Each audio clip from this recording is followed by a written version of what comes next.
You let people stick a finger in your face and tell you you're no good. And when things got hard, you started looking for something to blame, like a big shadow. Let me tell you something you already know. The world ain't all sunshine and rainbows. It's a very mean and nasty place, and I don't care how tough you are, it will beat you to your knees and keep you there permanently if you let it.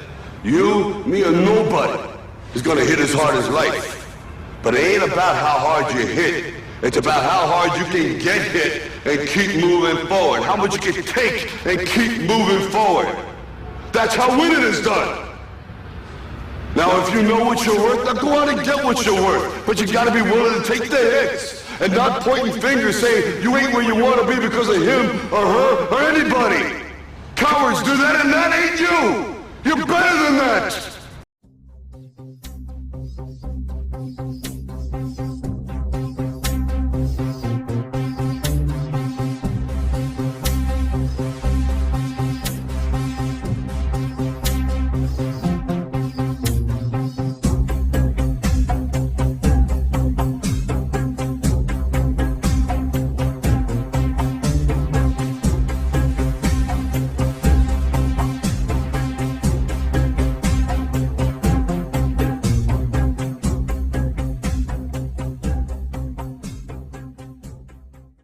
It's June 2025. Now, I'm going to be revisiting a topic that I have discussed in some videos over the past decade plus. In this video, there'll be some lessons, for example, that can be taken away from this.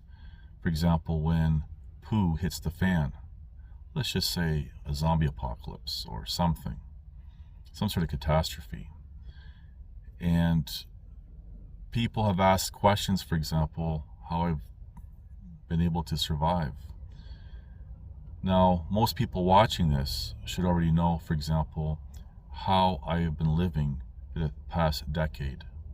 And I've been living out of my vehicle, homeless, for a very long time, about a decade. Now, over these years, I've had reprieve here and there, and I'm very thankful to the people who have offered that reprieve. And it's gotten me through some very difficult times. But it doesn't change the fact, though, overall, I've been homeless. And I'd like to just kind of discuss all this. And as I said, there could be some lessons that you can take away from this. Now, being out west in the mountains, I spent most of my time, pretty much all my time, living in the mountains, in the wilderness, in remote areas. And the vehicle that I have can take me places where most people can't go. And I would have to say, though, that environment has had its challenges, but from a psychological perspective, it was a lot easier than, say, trying to survive in a city environment. Now, one of the biggest things I recall, and I'm just reflecting back now, I'll just share this quick story. I remember driving out to the mountains, somewhere I've been before with my friends, just going off-roading and stuff like that. But driving out there that first time, knowing that I had nowhere else to go, that was something, that was a challenge in a sense, because going into the world knowing you have no safety net, nowhere to go, is maybe a bit of a shock. And you're going through your head, okay, this is it. You're completely on your own. Now, I just want to put this in perspective real quick here. So take, for example, you're out camping, or you're just out and about shopping, or whatever. You're out of your home. And it comes a point where you're like, it's time to go back home. I just want to go back home, take a nice long hot shower, go to bed, relax, and do whatever it is that you would normally do.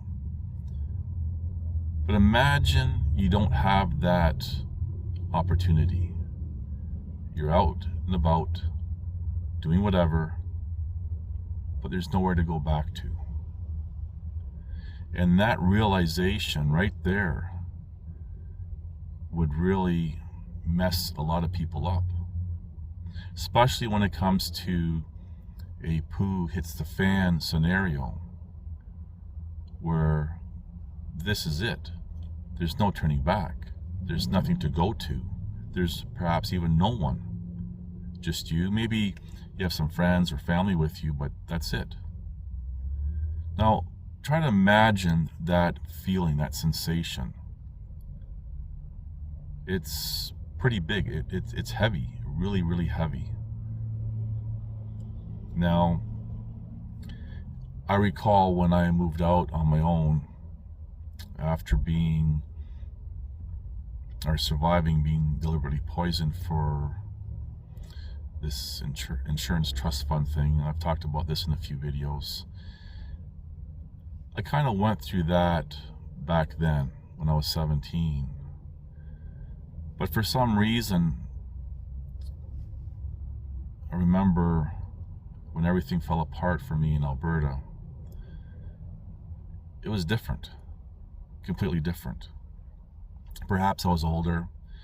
I was dealing with disabilities from the injuries I sustained and dealing with all the trauma of having to deal with a corrupt legal system in Alberta and everything else.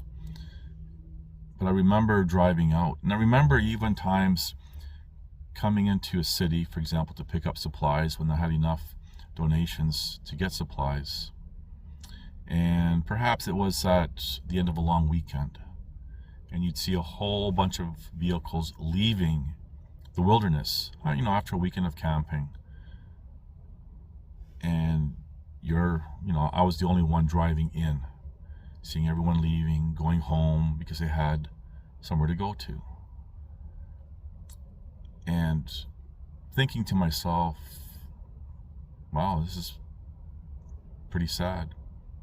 But here's the thing, another thing to add to your knowledge base. People have asked, how did I survive? How did I keep my head together? And I've said this repeatedly in many videos.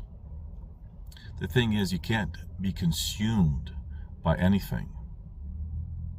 You can't dwell on things. When things happen, you deal with it and you move on, perhaps to the next obstacle or challenge or whatever it is, whether it be physically or even mentally. You just keep going, you keep moving forward. And that's key, is not to be consumed, not to dwell on things, not to feel sorry for yourself, because the reality is, feeling sorry for yourself is just a useless luxury. So you have to let go. And you have to remember something that I've also said many times as well. Nothing lasts forever, good or bad. Things change.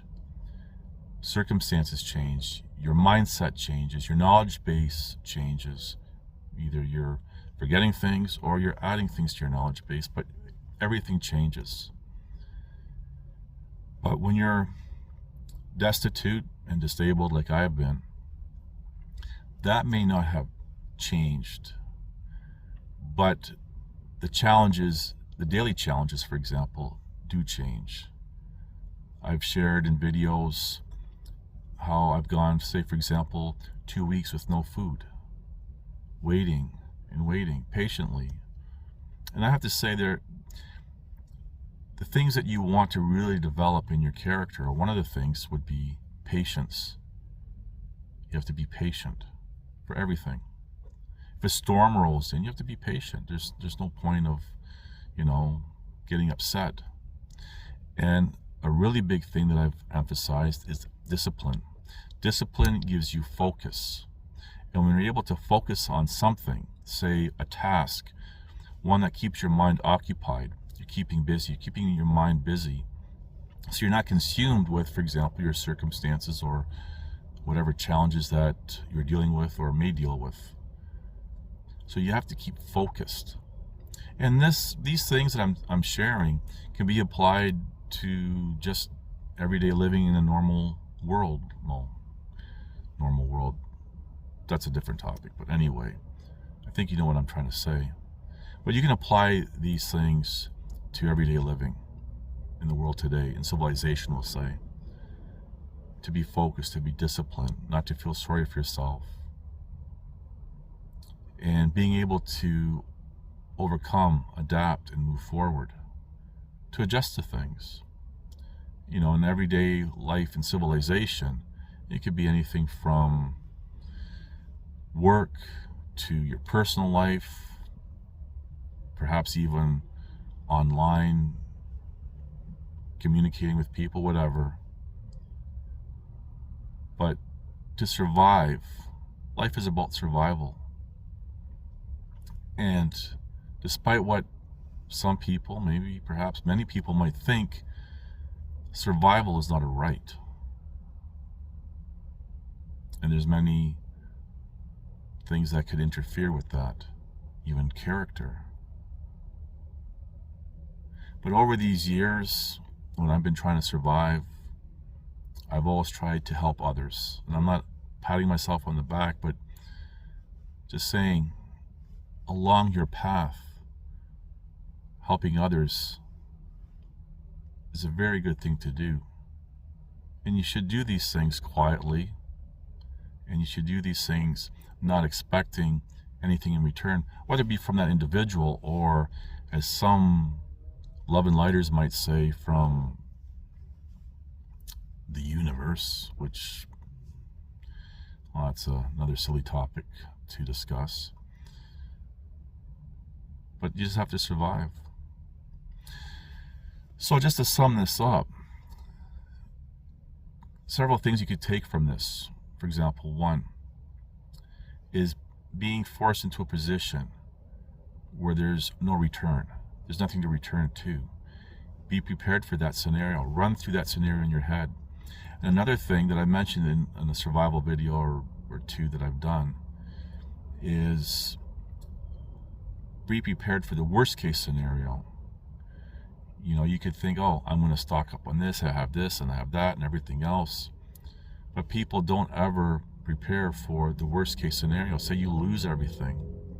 Well, now you get a problem. And that in itself could be shocking to people.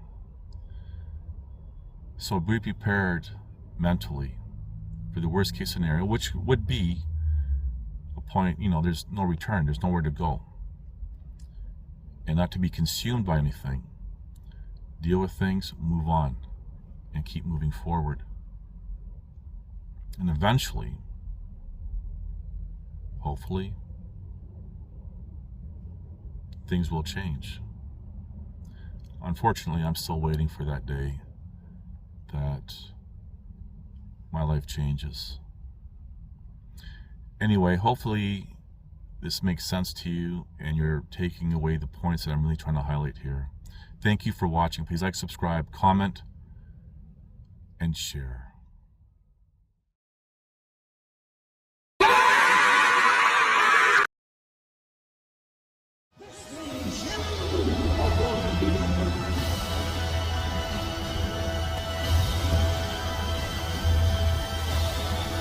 Listen to this and write it down if you can't remember it. You're never going to outgrow warfare. You simply must learn to fight. I hear people say, you know, when is it going to get easier? When you die.